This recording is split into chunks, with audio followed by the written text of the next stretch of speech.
one. Question number two is, what is going to happen with supply? And, you know,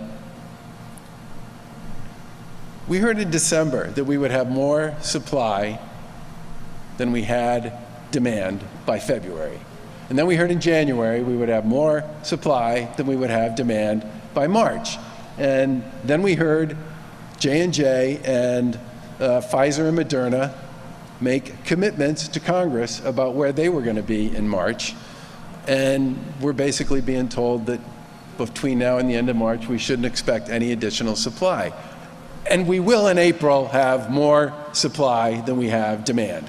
If we ever get to that point, and I really hope we do, the ability for us to move really quickly to vaccinate huge portions of the remaining population in Massachusetts is extremely high, given the amount of capacity that we have available. And for me, this whole thing is kind of the race against time with respect to whether or not there would be the potential of a third surge. But what I would say to you, that's a really long answer for, I don't know exactly what's going to happen with the variants and what they mean with respect to transmission or vulnerable populations. And the second thing is, I don't know how fast, until I know more about the supply question, we can vaccinate.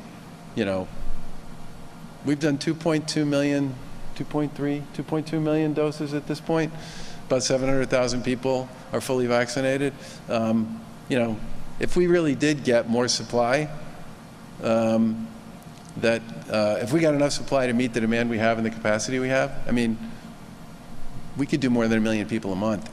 Easy. We could probably do 2 million people a month. And that will move the ball in a big way to get us to the point where I'd start feeling comfortable that, you know, we can start thinking about where we are with respect to the emergency order.